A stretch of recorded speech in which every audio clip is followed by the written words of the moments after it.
All right, let's get started. I'm sure folks will trickle in as the next few minutes go by. Thank you so much, everyone, for joining us. My name is Shaska Chirinos, and I'm a Responsible Investment Officer at the Principles for Responsible Investment, or PRI, and I cover the Midwest and Latin America. I'm joined here today by Kirsten James, Water Director Program at Ceres, Caitlin Voss, Director of Strategic Partnerships at Ceres, Michelle Katz, Investor and Director Engagement at Ceres, and my colleague Noah Westcombe, Associate Climate and Environment, as well as Mark Green, Responsible Investment Officer with the PRI for the Western US. Now, I'll kick things off with 4 housekeeping items. The first is to ensure maximum benefits from this session.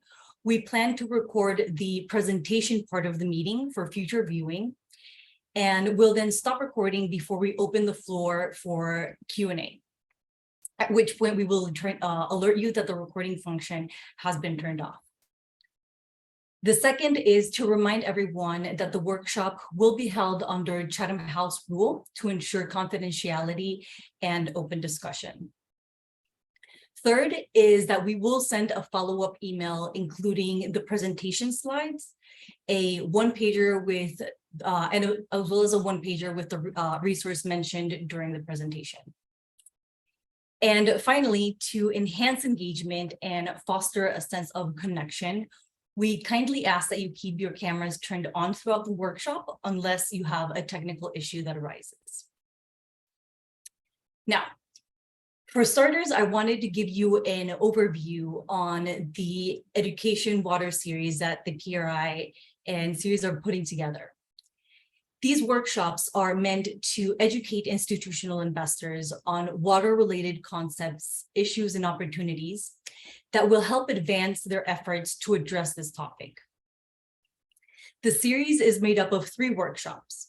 You're participating in the first session today, in which we will discuss water issues as a financial risk. During the second session, my colleague Noah Westcombe will present on his latest research on physical risk and water resilience and how water security ties into that. And the third session will discuss the nexus between water and biodiversity. Now, the narrative around financing water is incredibly important. Investors must understand the multiple dimensions of water security if they want to perform a full assessment of risks, opportunities, and impacts. Solving for water security is not a technical issue that we can engineer our way out of. We need to start by redefining our perception of water as a common good, mainly in that a common good is not about eliminating risk, but about actively sharing the risk. We must view the water crisis not as an external or periphery issue, but as a core risk, while also working to address the planetary boundaries. Also, much like water transcends geographical boundaries, collaboration between different organizations and jurisdictions is required if we want to tackle this issue. It should be acknowledged that PRI and Ceres sit within a much larger water landscape, and that there are many organizations working to support investors on this topic. That said, these workshops contribute to addressing a specific gap within the ecosystem, as it was noted that there are no specific activities related to asset owners only, which is the target audience for these sessions. We believe that with PRI's convening power and Ceres expertise, we can progress the water agenda by increasing asset owner capacity in managing water risk in their portfolio, as well as providing guidance for investment managers. I would also like to take a moment to thank the members of PRI's Western North America Advisory Committee, a few of which are also part of Ceres by Valuing Water Finance Initiative. I'll ask you to please wave. The Western North America Committee is made up of a group of asset owners in the Western US and Canada. And one of the main objectives of the committee is to help drive local issues and topics of specific interest to signatories.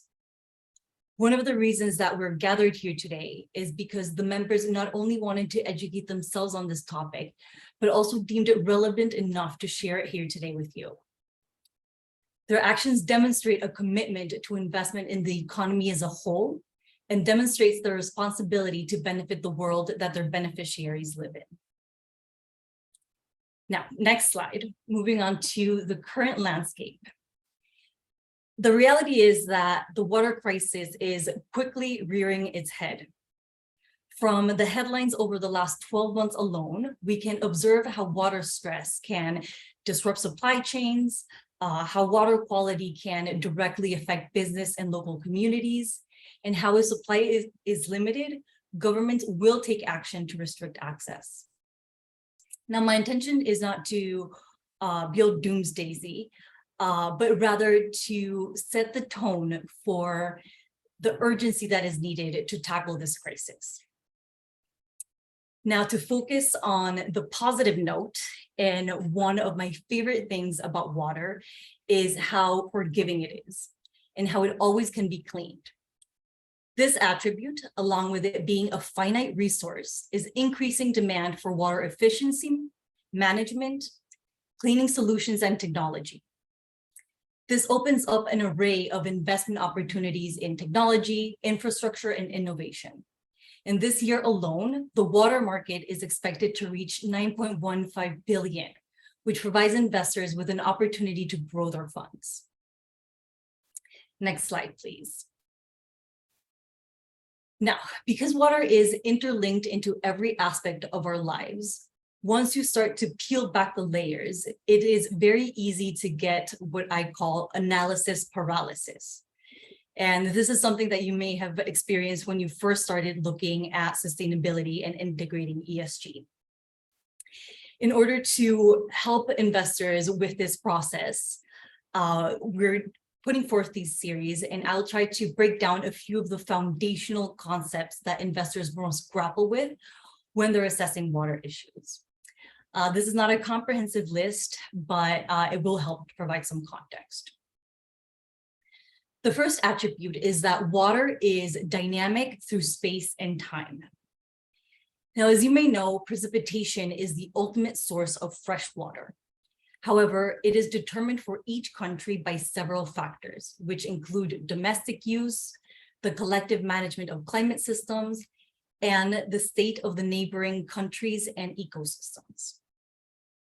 One of the things that you'll often hear is that water issues are regional. And while that is true, it's important to remember that every river, lake, and watershed feeds back into the hydrologic cycle, which moves the water from the ground into the atmosphere and back again at a global scale. Another aspect that makes water issues global is that while each region faces its own challenges, most issues are bound what we call the Goldilocks zone. And we all heard the story of Goldilocks and the Three Bears, where it has to be just right. And what I mean by that is that if you have too little water, you will often see the disruption of supply chains, as we did in 2021 with microchips. It will likely affect your crops, and in the ultimate scenario, it can cause migration. On the other hand, if you have too much water, at worst, it causes events like floods or hurricanes, which lead to the destruction of infrastructure and real assets. And finally, the third bear is quality, which is associated with social issues. And this is something that the COVID-19 pandemic brought to light in the importance of strong sanitation and hygiene services. Another key aspect of water is that it is a human right. In 2010, the UN General Assembly recognized the right to water and sanitation as key to sustaining life.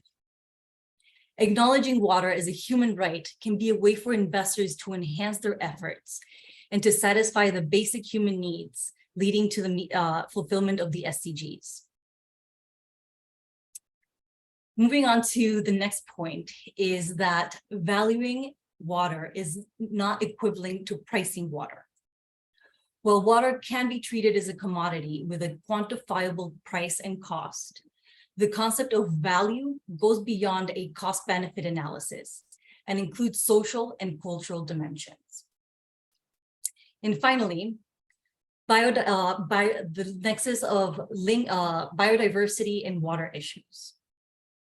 We have seen how the loss of watersheds and other ecosystems have caused to flooding and other issues. On the other hand, keeping these systems intact is being recognized as a means to protect water storage and flow regulation. As you can see, water is a systemic issue. It underpins economic activity and is required for ecological balance. It links regions and companies in a portfolio, both directly and indirectly, which is why I'm excited to have Ceres here today to walk us through their work on water risk in investment portfolios. With that, I'll hand it over to you. Wonderful. Thank you so much, Shaska. That was a great introduction. It's really terrific to be here with all of you today. As Shaska said, I'm Michelle Katz, Director of Investor Engagement for the Water Program at Ceres. If any of you are not familiar with Ceres' work, we are a nonprofit with global reach that works with the private sector to advance sustainability outcomes that benefit the environment, economies, and communities.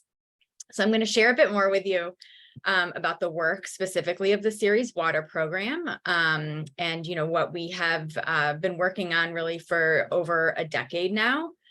The Ceres Water Program has been working with influential investors, Fortune 500 companies, and nonprofit organizations to address the global water crisis.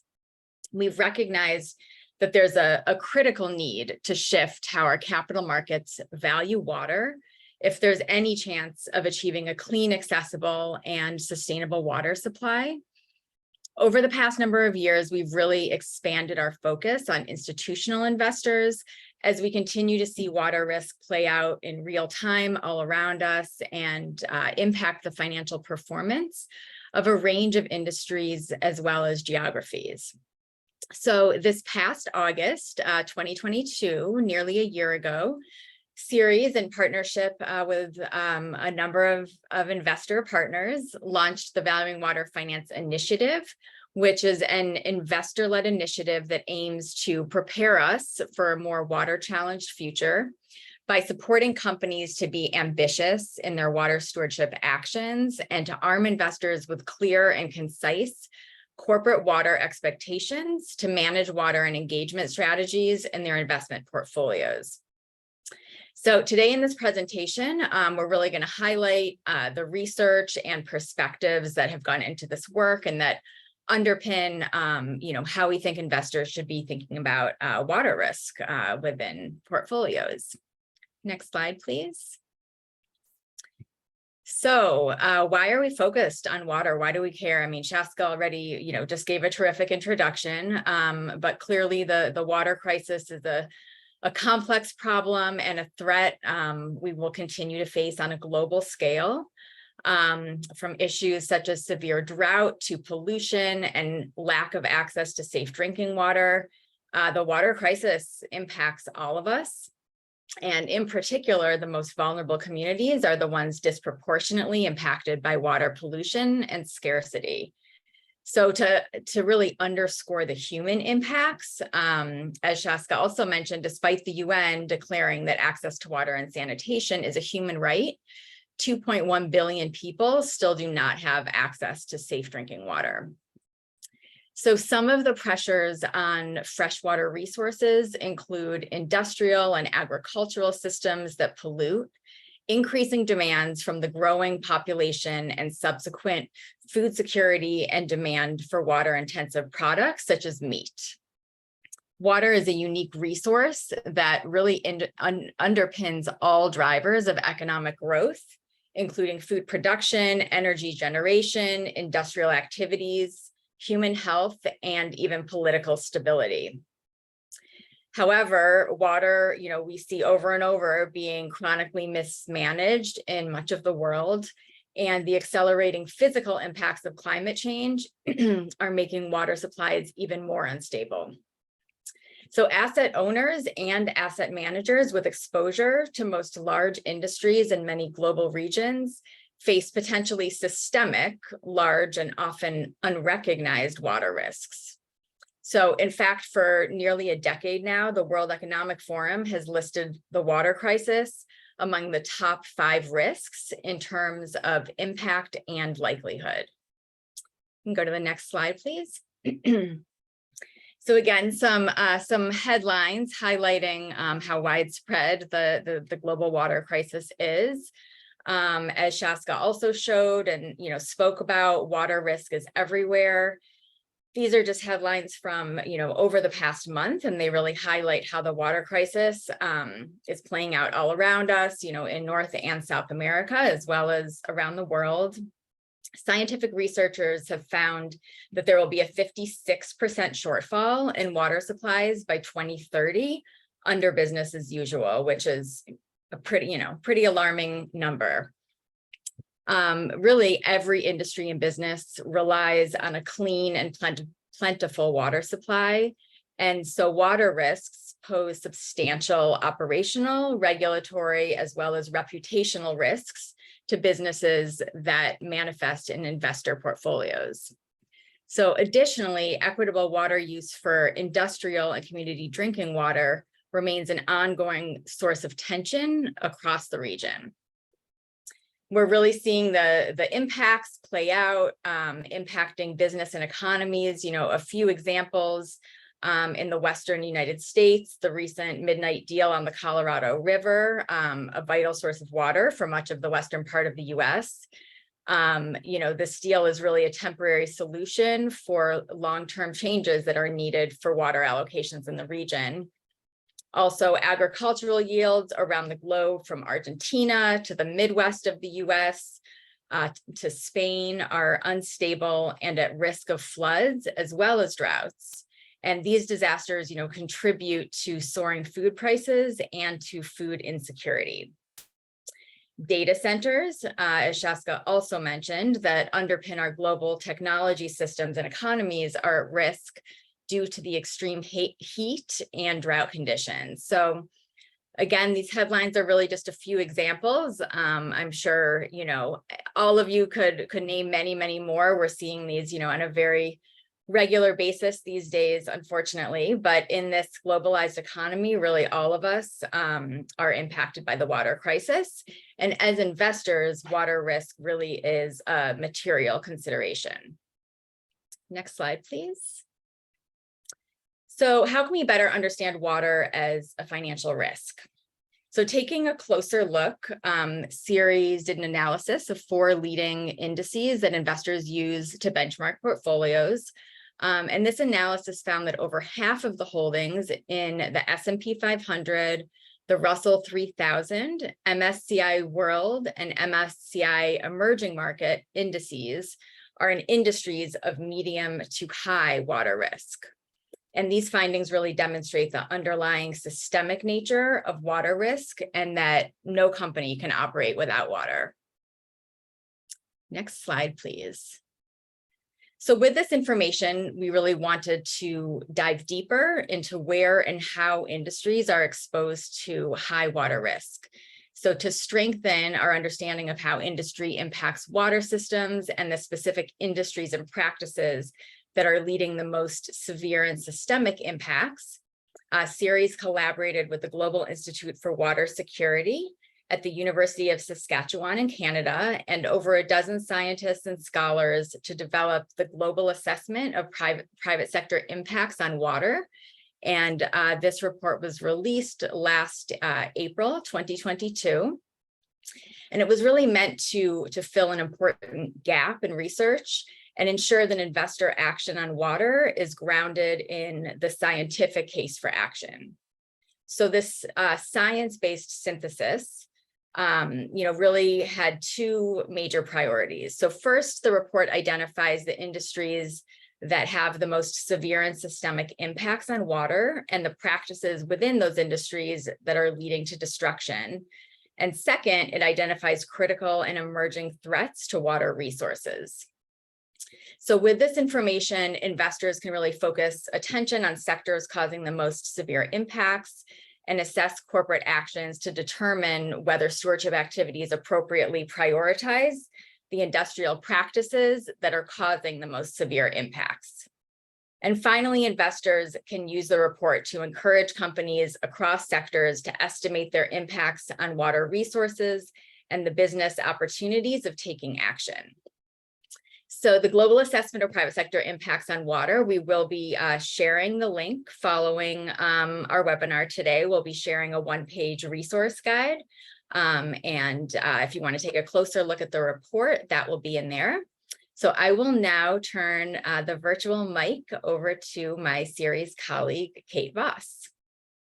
Great, thanks, Michelle. And it's great to meet all of you. I'm Kate Voss. I'm the Director of Strategic Partnerships for the Water Program at Ceres.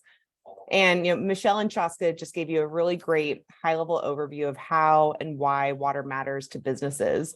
And I'll be building on that foundation to explain how it specifically relates to industry and to investors. So many of the examples that I'll be describing today are found in the Ceres Investor Water Toolkit. And we'll be sending out that one-page resource guide that links to these examples after the webinar. And also, the toolkit has a lot of great resources for you to explore. So really hope that you find that useful in diving into thinking about how you can think about water risk in your portfolios.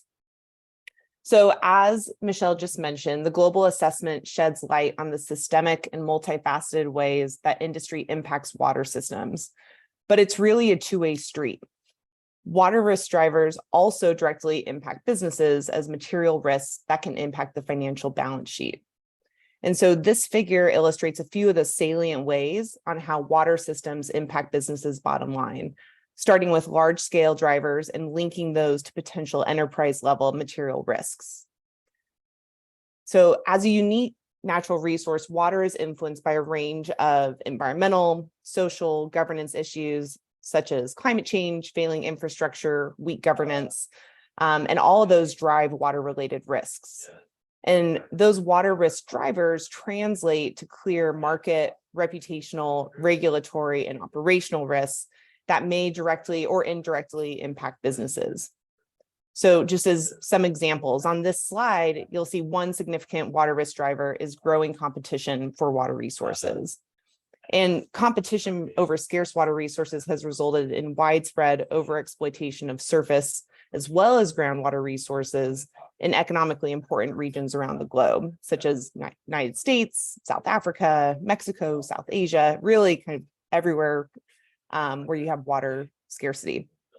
And in some water scarce areas, competition over limited water resources can lead to reputational risks if industry is seen as taking away from community water use for drinking or environmental needs for vibrant ecosystems. And in turn, that can really harm brand value. So just as one example, the tension over water in Monterrey, Mexico with the beverage companies, or the critique of new data centers that are being proposed in Uruguay are really just some current examples of how this specific water risk driver has played out. And this slide highlights several different pathways to illustrate how these water risk drivers are systemic and contribute to the water risk crisis that is playing out around the globe. Next slide, please. Thank you. So how do we take the types of risks that were demonstrated in that previous slide to understand the implications at the security level? So to expand on the concepts in that previous slide, Ceres partnered with PGGM to take a deep dive on a few of those water risk drivers and the material risks. And we organized those impacts to business and to investors in a clear, consistent way, essentially bucketing the water risk into three key areas. And those three are described here as the kind of wedges. So there's water risk dependency, water resource dependency, water resource security, and a management's response. And those three elements intersect with each other and either amplify or dampen a company or entity's overall risk exposure. And ultimately, our hope is that investors can use a framework like this that's illustrated in this slide to identify where and how risk emerges in your portfolios and to determine the appropriate next steps to mitigate any water risk exposures. So to explain this figure a little bit further, on the far left, water resource dependency is a measure of how and where company relies on water resources in its value chains. So in other words, where does water risk lie in the company's value chain through sourcing of inputs, wastewater management, indirect operations, product end use, end of life impacts? But it's also the potential financial impacts that are related to water. So that's, potential loss of revenue or a small increase in costs. In the middle here, the water resource security refers to environmental, regulatory, and social conditions on the ground. And so we really want investors to be aware of which regions are important to a company and the potential water risks that are faced there. And that can include assessing whether water resource security is threatened by physical, regulatory, or social license to operate risks. The far right side wedge is management's response, and that refers to how corporate management, water resource managers, or others might choose to mitigate those risks. It's also really a measure of resilience. So on the whole, this type of assessment can be useful to investors to determine, first, where there are significant water dependencies in its portfolios, specifically the geographic regions and the conditions on the ground. Second, how much a company or a sector is exposed to water-related risks. And third, what that company or water managers are doing in response. Is it sufficient to address the risk, or does the investor need to consider actions to minimize risk in its portfolio? That could be something like engagement or a reallocation of assets. Next slide, please. So building on these concepts, a growing area of interest that we're hearing from investors that we work with is to take those ideas from the previous two slides and apply them through the lens of materiality to their assessment of companies and industries on water risk. So in other words, once you better understand those risks, you can then link them to the financial impacts. And this graphic shows just a few examples of how investors can conceptualize the cumulative effects of water risk as either high probability events with a lower financial impact or lower probability events, but with a high financial impact. And so when trying to think about these concepts, we really can consider financial materiality by weighing two major things. The first is duration. So whether a risk is a long-term pattern or a trend that will emerge over the course of years or decades versus a short-term crisis that demands immediate attention but won't be prolonged. So for example, a long-term drought versus a dam failure. The second consideration is magnitude of the financial impact. What's at stake financially? So, for example, a gradual increase in water tariffs or the loss of an entire market or key region. And finally, thinking about how those two impacts, the duration, the magnitude, how that relates to revenue, to operating costs, or to capital expenditures or assets. So water-related risk can be particularly material in the short term due to increasingly extreme and episodic nature of water-related weather events, as well as the sometimes rapid reaction of local communities to existing or perceived corporate impacts on water supplies. Just as one example, the Vale mining collapse in Brazil in 2019 is one example of an event-driven, high-impact kind of financial exposure event. And that type of risk falls into the top right quadrant of this figure, a catastrophic event. But some financial impacts are tied to water might be less acute, but over time negatively affect revenue, profit margins, and earnings. So those could relate to steadily increasing water tariffs or higher costs of goods. And that's kind of over in that lower left corner of this figure. So as investors, we hope that you can begin to understand the potential financial materiality of water risks, and that mapping out the timing and the duration of potential impacts against their expected financial magnitude will be helpful in assessing your portfolios. So I'll note again that if you'd like to dive into this in more detail, many of the resources are shared in our Investor Water Toolkit, and that will be linked in the one-page resources guide, because I know there's a lot here and a lot of content to unpack, but that guide will be available to you. Next slide, please.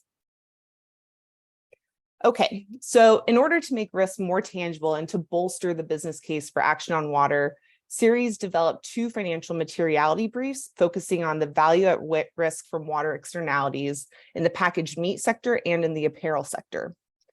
So these materiality briefs were released in 2021 out of a partnership with DWS, S&P Global, and Blue Risk.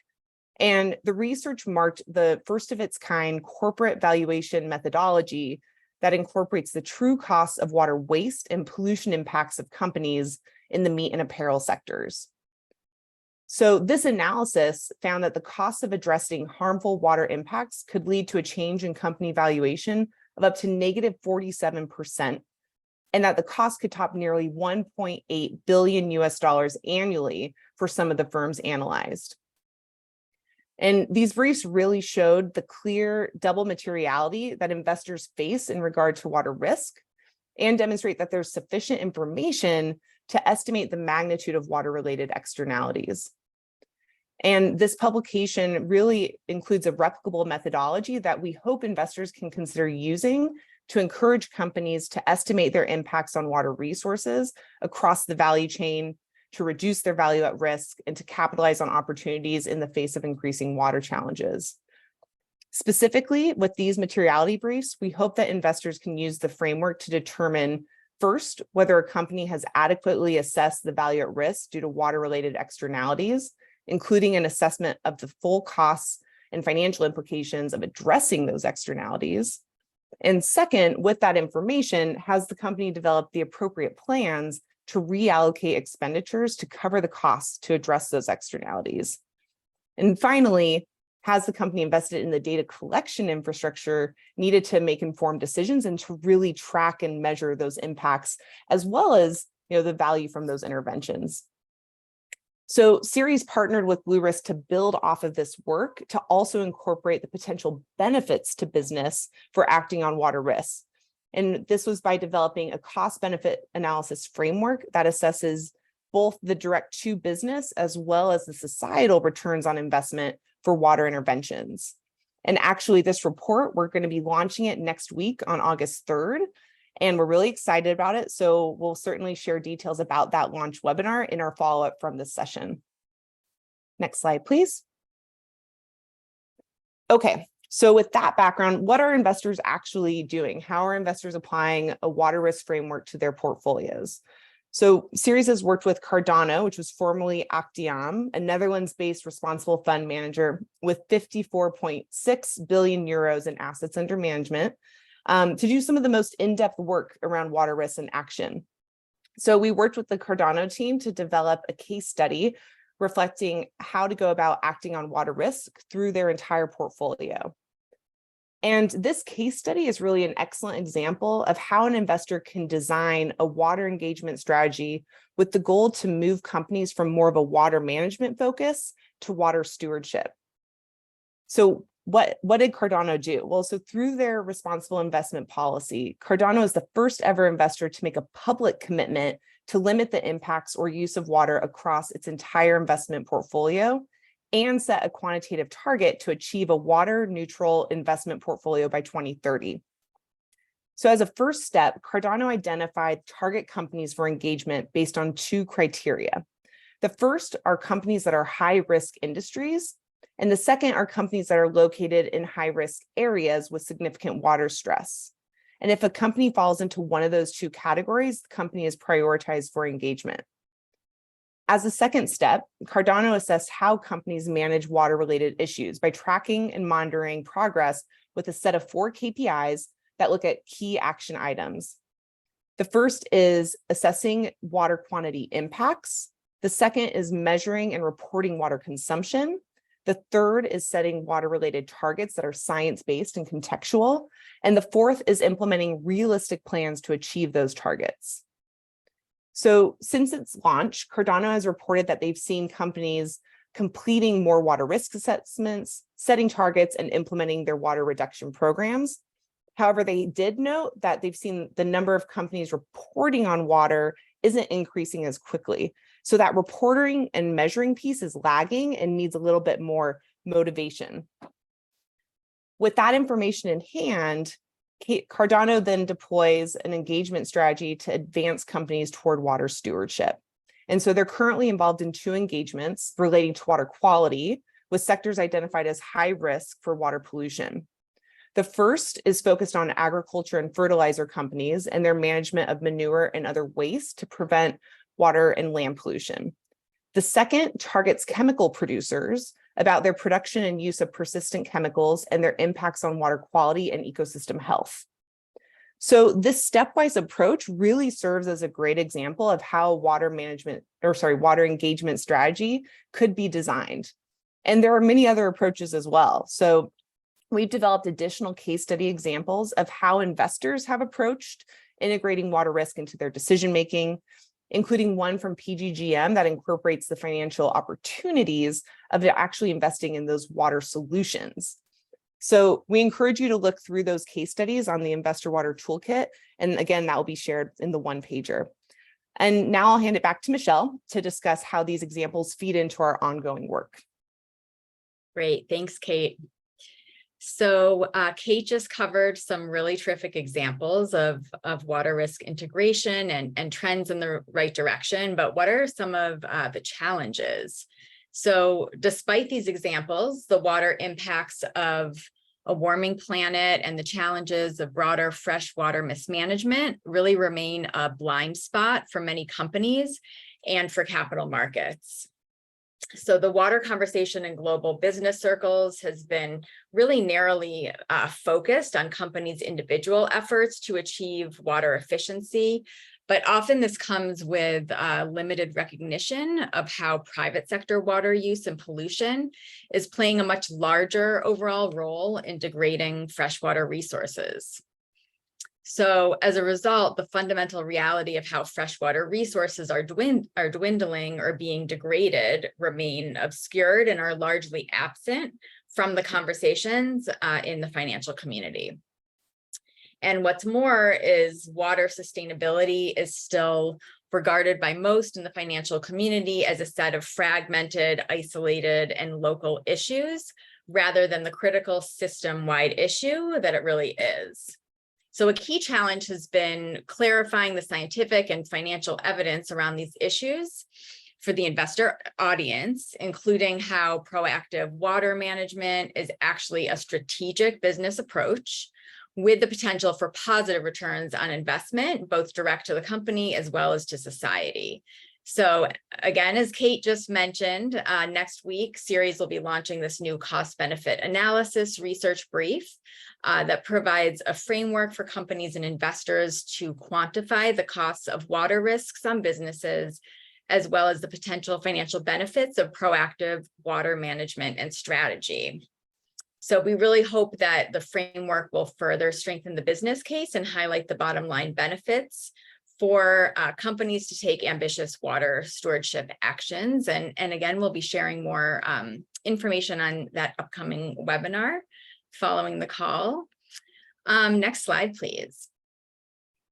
So as I mentioned in the beginning, last year we launched the Valuing Water Finance Initiative, and this is really to provide investors with the tools required to make the case to prioritize water risk and to successfully engage with corporates on water.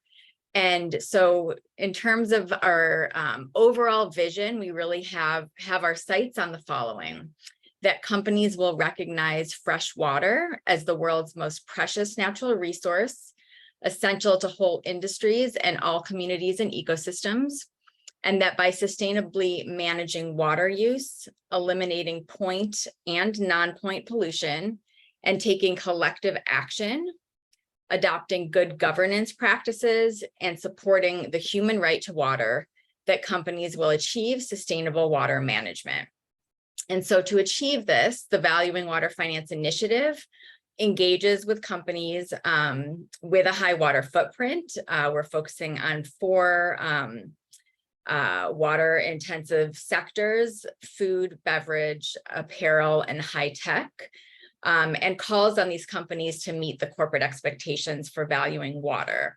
And so these expectations were developed with Ceres and scientific and investor advisors, and they are a set of 6 action steps to guide companies to act as responsible stewards, to protect water resources in their business operations, as well as global supply chains, and they align with the United Nations 2030 Sustainable Development Goal for Water, SDG 6, as well as the actions that are laid out in the Ceres Roadmap 2030.